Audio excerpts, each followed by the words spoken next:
University of Pula, and then another one from the Central European History from the Institute in Budapest. And she's a PhD researcher at the European University Institute in Florence, and she's working now on her dissertation, Mediterraneization of Yugoslav cultural sphere in the 50s, 60s, under Italian influences. So please, try to read. Yeah, I will just submit right here.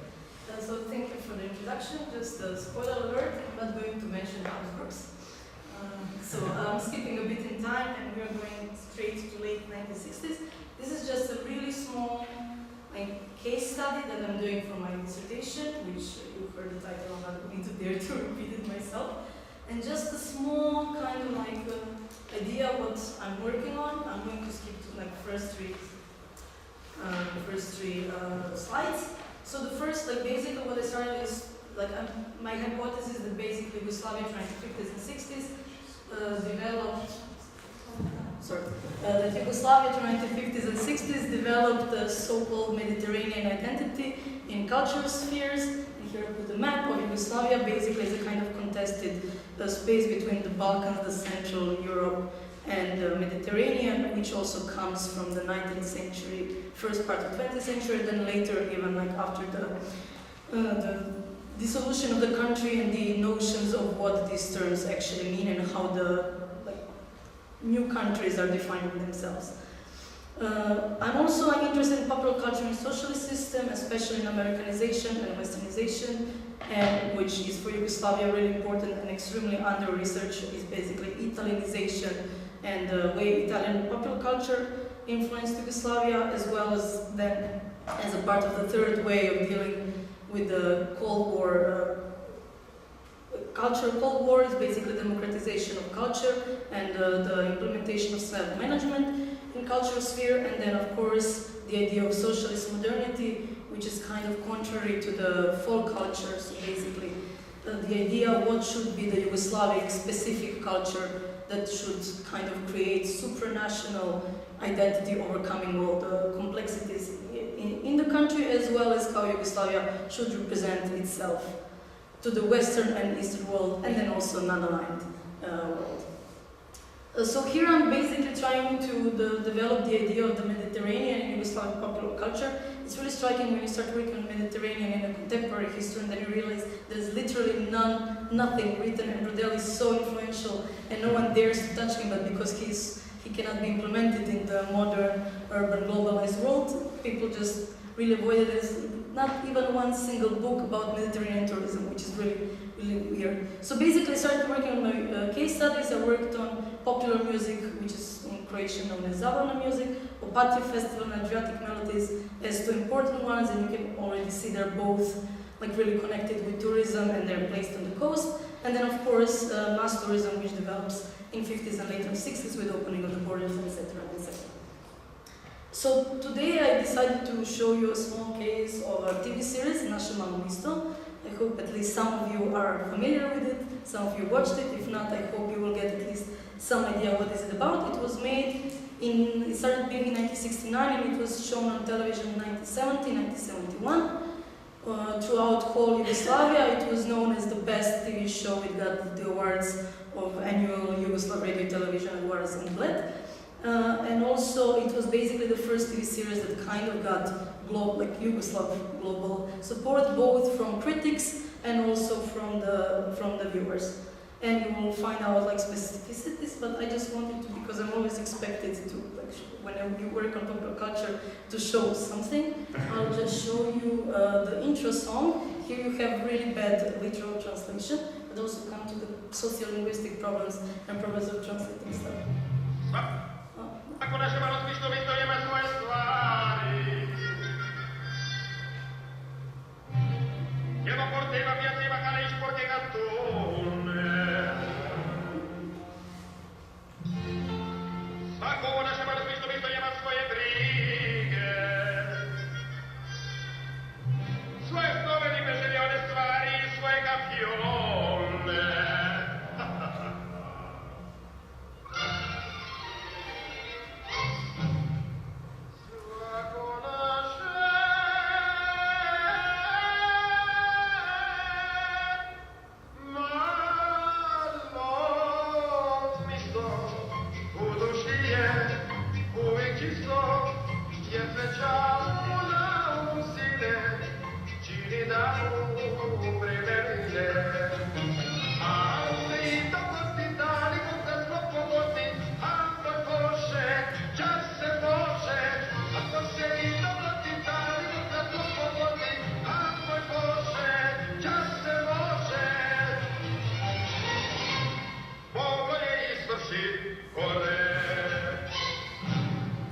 So it goes on and on. I'm not going to play this whole song so I don't waste all my time.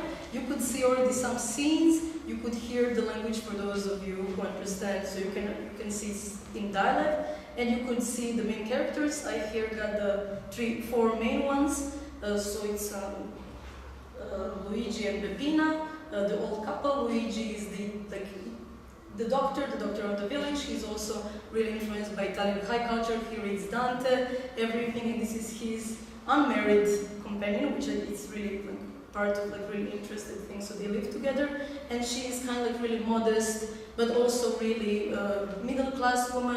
You can see that in relation with Anja, and she basically it's really I will come one day in my future research about the gender relations, because she dedicated her whole life just serving him and cooking for him and stuff. But and she's in the end of every series she's asking, when are you finally going to marry me? On the other hand, we have counterparts Rocco and Anja. He is the local waiter, and then later we can see during the Second World War how he climbs through the social system and also becomes one of the main exploitators of the tourist boom. And then his future wife Anja, who is from the hinterland, and you can see it also from her name and also from the way she talks, and we can see then the differences with basically Peppina and Anja in these social differences in the TV series. The TV series is interesting because in the first season, first 6 episodes, is set up in the time from 1930s till the end of the Second World War, and then the second season, the next 7 episodes, is basically from the 1945 until 1970s. So you can really see all the political and social and cultural changes in one small place. So now I wanted to come to language, which it was the first problem, and which is actually the starting point why it makes it so interesting. Because the TV series is written by the journalist and satirist from Split, Miljan Kosmoje, and he writes in dialect. And this is the first TV series that is written in dialect, but because of the success of Dalmatian type of popular music, the dialect is kind of at least known to the majority of Yugoslav public, even though they don't understand it.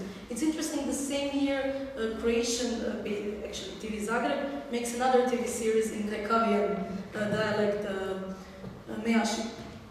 So we have these 3 levels. So the first one, of course, with Dr. Luigi, he uses lots of Italian words, which is partially the part of the critics that you can see in the newspapers from that time, and also because the show could have been caught in Trieste. Local Italian people in Trieste are actually really shocked that there is so many Italian words. Then the other problem was there were extremely lots of swear words, and then we also can relate it with the socialist morality, and is it actually fine to swear on television, because it was on the most popular TV slot, but because it's part of the Dalmatian culture and comes from first satirists, even in Renaissance, accepted as a common language of the people. As we later will see, it actually fits in what is the importance of the TV series. And third thing, as I said, it's really spoken in dialect. Even I don't really understand today when I see some things when I try to translate. I have to call my friends from Split to tell me what these things mean. So basically, as Ivo Žanić, the Croatian sociolinguist, says, the Dalmatian Koine in 1950s and 1960s, especially because of the tourist boom and popular music, but then also Naše malo misto, it started to share positive perception of its characteristics. So it makes even non-native speakers used to it and reinforces the inherent connections between the language, geographical area, and its culture. And we can see that in the late 60s when, for instance, even Belgrade-based newspapers, Borba, TV Novosti, especially these more popular ones, are actually started to use this kind of already idioms, what they learn through popular culture, as titles, as catchy titles to announce, I don't know, a story about something. However, on the other hand, what Sabina Mih, Yugoslav TV scholar, is basically claiming is that Naše malo misto is bringing the other socialist value, because it doesn't challenge the system, even though there is lots of criticism. We can really see these working class people who became the party leaders and how they became new rich people, and also the problems with the church and lots of really small criticism of socialist system, it doesn't really criticize the system too far, and it's because it's made in a comedy way and in dialect. It's not seen as a real critic of the everyday life. So here is the quote: Sabina Michael, the slow-paced life of our small town is set against what is presented as the Western way of life, again the Americanization of Yugoslavia and the rest of the European continent, characterized by speed and efficiency as well as lack of pleasure and joy. Neither could be said that our small town posed an insurmountable challenge to existing political and economic arrangements or to legitimacy of communist rule. Despite its mildly mocking portrayals of communist officials and regardless of its insistence on ideals of life that were somewhat at odds with official values, our small town could easily be read as defense and even celebration of the socialist Yugoslav way of life with all its deficiencies. And this is basically where the Mediterranean comes in, because the Balkans is kind of seen as too rural, as too not really advanced and not too modern. On the other hand, like Central Europe, even though I really don't like that term because, well, we can discuss it later, it means it's too bourgeois, and okay, I'm going to mention it's too Habsburg in the end. Mediterranean kind of does fit in this idea of Tito sailing on his boat and these like people enjoying their lives, and also like non-aligned like tourists, like people who enjoy their life, and as well as the open borders, as people who can leave the country but they come back because here is where the Yugoslav Dolce Vita in the end is. Again, what is good about, what is celebrated about National Mysteries is finally shows common people lives. This is the critics from the, I think, Express, Politica Express or something like that, from Belgrade, from 1970. So many were, I believe, also sorry that the series, which gained huge popularity in the massive audience in all parts of Yugoslavia, is over. Where does that popularity come? Of one humoristic TV film piece which, despite many weaknesses, became adored and whose mistakes were so easily forgiven by the audience. I simply believe that the reason is that in the acts of the small town, the people recognize themselves and their weaknesses, their virtues, their laughter, their petty concerns and small joys. Probably also because the small town is actually benevolent. So, because first of the language, because they were all shown as people with imperfections and you could see people from different backgrounds. Lots of people could, even though they could probably not understand, and I found like reports how it was popular also in Macedonia, in Kosovo, so like really all over Yugoslavia, but there was something that people obviously could find. It's really interesting because Dalmatians were really offended by it. In the first critics in Slobodna Dalmacija, the daily newspaper from Split, it was really negative critics because they said first it's really offensive for Dalmatian people because they're represented as caricatures, as lazy, you know, as like all these Mediterranean stereotypes that people sometimes don't want to be related, but also because the first season was visually unrepresentative because it was filmed in a kind of really, it didn't really represent the real Dalmatian culture. It lacked like the closure, you know, Dalmatian streets, but then they changed to a new village, so everything was fine in the second season. But then, because it gained such a big popularity, every village started to claim all these characters are based on a doctor from my village, and this person from that village, and a priest from my village. So there were like lots of reports of journalists going to these villages and interviewing these people and making connections, as well as the actors were coming to these small villages, and then people would gather around them and asking them, you know, like for instance, the actor who was Dr. Luigi, when are you going to visit, when are you going to marry our poor Peppina, and he actually had to play the bocce, I don't know the English term, the game that they played. So basically what I'm trying, because I always try to include as much as theory possible, I'm using here John Fisk's theory about polysemy of television, is how we cannot look as audience as united and how everyone has its own readings. And I think it's also really interesting in Yugoslav case, especially if we want to talk about the Mediterranean, what the Mediterranean, the Adriatic, and in the end Italian influences mean for people from the coast who are part of the culture, and what does it mean to the rest of Yugoslavia who perceives these things either through visits to the Adriatic or through television and other popular media. And here I come to basically the main point, is that National Mystery is basically the projection of the sunny Adriatic. Especially if you binge watch it, it's like 13 episodes of 1 hour.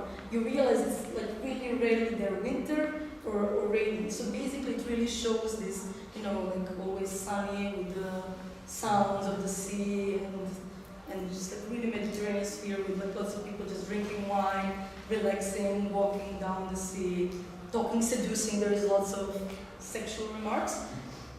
And this is another quote from another newspaper, which basically says, "Our small town has all chances to become identical to projection of continental people of coastal life when they visit it. All of us, or at least the majority, cannot wait the day when we can board trains, buses, planes, and go on a search for that kind of nook in which one can enjoy the sun, language, customs, the way of life. This is the reason why the small town exists. It coincides with our desire that the coast really is like that, to keep its originality, colorless atmosphere. We would love that small towns preserve their specificities and that what we find the privilege of people from the coast would not be unreachable, to at least uncover for those few days when we are there." This is of course also really direct criticism to the more and more commercialization of tourist season and the more and more foreign tourists who are coming there and basically making the the summer vacation more expensive and inaccessible for Yugoslavs themselves.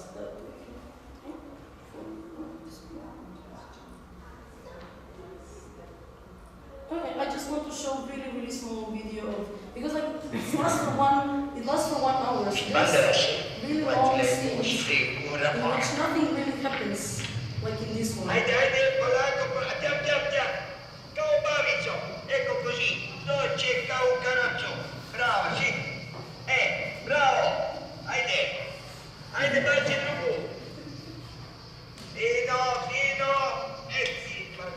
So in almost every episode you have like 2 minutes of this, which doesn't really bring anything to TV series, but like it does actually show, because the storylines are not really that really are important, but they're just like lots of these scenes of everyday life or just people walking down the street and just talking or drinking wine or singing. You know, there's like a cappella singing groups of people for 2 minutes. So I want to conclude. These are of course provisional conclusions because I didn't finish my PhD yet. So I'm trying to, basically through these case studies, this one case study, I'm trying to find out how the Yugoslav Mediterraneanism was constructed. This is another quote about Naše malo mesto, is basically it was discovering the Mediterranean is true light. So it's not perfect, but it is still the best that a person can imagine for himself or herself in conditions they want to live. On the other hand, it actually enabled people to participate in the everyday life of this eternal sunshine at the Adriatic. For lots of people who could not in the end afford to go there, but they felt this idea of Yugoslav, you know, the specificity and Yugoslav beautiful life and the kind of pride of being part of this Yugoslav nation. And finally, the main question, the role of popular culture in the socialist society. So basically what I want to claim is that popular culture, partially through actually like high cultural instances who were like supporting like this kind of projects, but also because just audience developed through different ways their needs for this kind of forms, that Mediterranean started to serve as the ideal. And this Mediterranean actually in the end didn't of course create Yugoslav supranational culture, because this was always like, reflections to the first Yugoslavia, but basically it was a good way to demonstrate Yugoslavia as kind of not really sold completely to the West and just developing their own way of popular culture, but like still very modern, and also through like really, I mean, what is like basic point of view, really these Italian ways of like, because Italy is in 50s and 60s the Mediterranean for foreigners, and so Yugoslavia is kind of trying to find its own way, a bit more modest, a bit more socialist.